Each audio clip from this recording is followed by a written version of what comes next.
सतीश मान शिंदे हमारे साथ जुड़ रहे हैं। सतीश मान शिंदे सुशांत सिंह राजपूत के मामले में रिया चक्रवर्ती के वकील हैं और उसी के साथ जो बॉलीवुड ड्रग्स का मामला सामने आ चुका है उसमें करण जौहर के प्रोडक्शन हाउस के बड़े अधिकारी रह चुके क्षितिज प्रसाद के भी वकील हैं। सतीश जी, कोर्ट में आपने कहा है कि एनसीबी कोर्ट में क्षितिज प्रसाद पर करण जौहर का नाम लेने का दबाव डाल रही है, किस आधार पर कह रहे हैं आप ये? देखिए, जब कल इनको प्रोड्यूस किया गया था कोर्ट में वह वीडियो कॉन्फ्रेंसिंग, उन्होंने बोला कि मुझे मैजिस्ट्रेट साहब के सामने स्टेटमेंट करनी है, तो उसके आधार पे उसने स्टेटमेंट कर दी। 5-10 मिनट का स्टेटमेंट था। उसमें उसने जिक्र किया है कि उसको टॉर्चर किया गया और हैरास किया गया और ब्लैकमेल किया गया। इसकी वजह से उसको करण जौहर और उसके नाम लेने में दबाव आ रही थी, लेकिन उसने किसी का नाम लिया नहीं है। करण जौहर से एनसीबी को क्या दुश्मनी होगी? आप उनसे पूछिए, मुझे क्या पूछते हो? नहीं, तो दबाव डालते हुए, उनको टॉर्चर करते हुए कुछ तो कहा गया होगा ना कि क्यों नाम लो, इतने बड़े रसूखदार लोगों के पीछे क्यों पड़ना चाहेगा? आप तो पहली बार तो क्रिमिनल केस कवर नहीं कर रहे हैं ना, पहले भी ऐसा हो चुका है। क्यों किया है उनको पूछिए, जो उस पे कर दिया उसने बोल दिया ना। सतीश मान शिंदे जी, आपने कुछ दिनों पहले एक बयान दिया था जिसमें आपने कहा कि रिया ने अपने बयान में ड्रग्स लेने को लेकर किसी का नाम नहीं लिया है, अपने बयान में सिर्फ सुशांत के बारे में कहा है। एनसीबी ने जो कई बॉलीवुड सेलिब्रिटीज पर जांच शुरू किया, तो क्या आपके हिसाब से उसका कोई पुख्ता आधार नहीं है? देखिए, रिया चक्रवर्ती का मामला अलग है, क्षितिज का अलग है। अगर उस पर दबाव लाया गया है, सबको पता है कि क्यों लाया जा रहा है। अगर आप नहीं जानती हो तो मेरे ख्याल से आप थोड़ा जानकारी लेना पड़ेगा एनसीबी के केस से, आप जरूर लेना वहां पे। नहीं, जो आरोप आप लगा रहे हैं उस पर तो एनसीबी को भी अभी जांच करना पड़ेगा। मेरी तो क्या दूर की, मैं नहीं लगा रहा हूं मैडम, ये तो क्षितिज ने कहा है मैजिस्ट्रेट के सामने, उसके स्टेटमेंट पे है,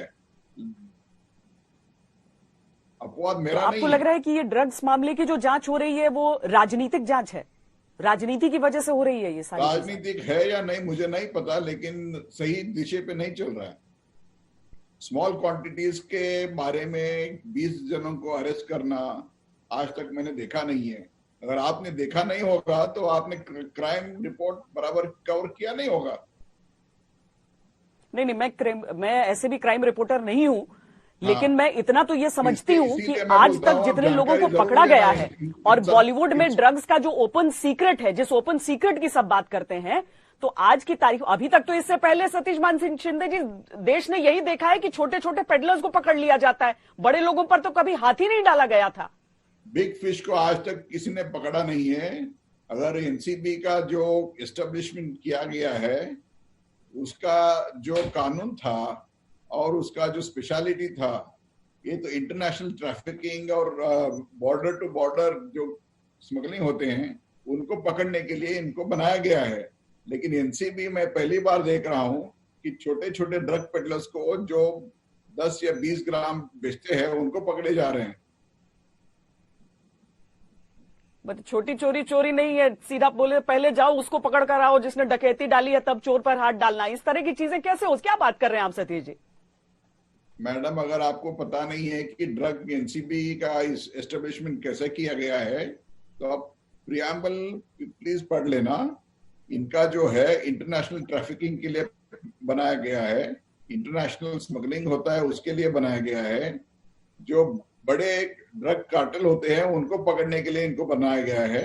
लोकल पुलिस ड्रग पेडलर्स और उनको जरूर अरेस्ट करते हैं, वो उनका काम है। और अगर लोकल पुलिस ये अपना काम न करे तो एनसीबी अगर उनका काम कर दे तो ये गलत हो जाता है। आपको जानकारी होना चाहिए कि सीबीआई, ईडी और एनसीबी स्पेशलाइज्ड ऑर्गेनाइजेशंस है, इनको बनाया गया है कि बड़े बड़े जो अपराध करते हैं उनको पकड़ने के लिए।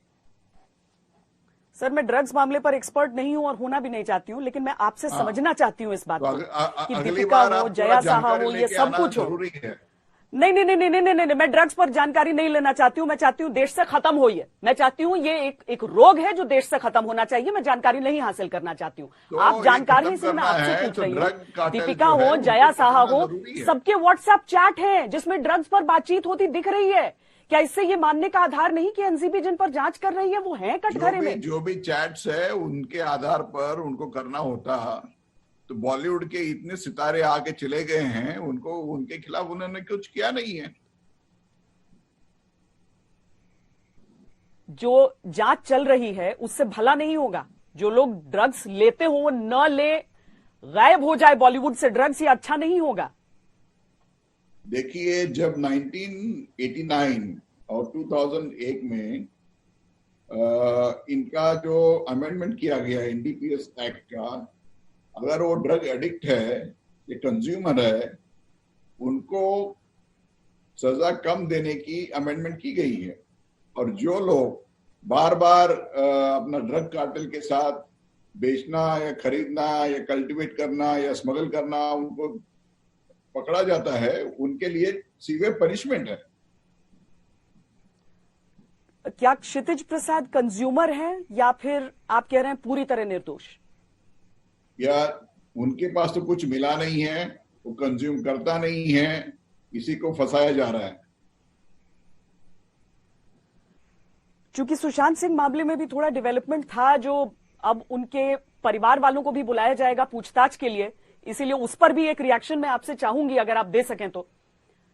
रिया को अभी तक बेल नहीं मिल पाई। चक्रवर्ती ने कंप्लेंट की है बॉम्बे पुलिस में कि सुशांत सिंह को गलत तरीके से प्रिस्क्रिप्शन देके उसको इलीगली ड्रग दिया जा रहा था, क्योंकि उसके बहन ने उसको प्रिस्क्रिप्शन ऐसी जगह से भेजी है जो डॉक्टर सुशांत सिंह राजपूत को कभी कंसल्ट किया था ही नहीं। और दूसरी बात यह है कि उसने टेलीमेडिसिन करके उसको टेलीफोन पे कंसल्ट करके दिया है करके उसने दिखाया था, लेकिन एक्चुअली उसको जो फर्जी प्रिस्क्रिप्शन है उस पर दिखाया है कि उसको इन पेशेंट आउट पेशेंट डिपार्टमेंट में बताया गया है। तो इसीलिए रिया चक्रवर्ती ने कंप्लेंट की है। मेरे ख्याल से उस पर जांच हो रही है और हो जाएगी। पर सतीश जी, अभी तक रिया चक्रवर्ती को बेल क्यों नहीं मिल पाई है? जब भी सुनवाई होगी उस टाइम देखा जाएगा। क्यों नहीं मिला मैं बोल नहीं सकता हूं। हर कोर्ट में अपने ढंग से अपने डायरी के हिसाब उसका हियरिंग हो जाता है। नहीं, पर इतने समय में आपके हिसाब से अगर बेकसूर हैं तो अभी तक कोई कुछ बड़ी इस तरह की सुनवाई में कुछ ऐसा निकल कर तो कोई बड़ी समय नहीं है। कल सुनवाई है, आप इतना जल्दी ना करना। थोड़े दिन में आपको पता चलेगा कि मिलता है कि नहीं मिलता है। चलिए देखते। बहुत बहुत शुक्रिया सतीश मान शिंदे जी हमसे बातचीत करने के लिए।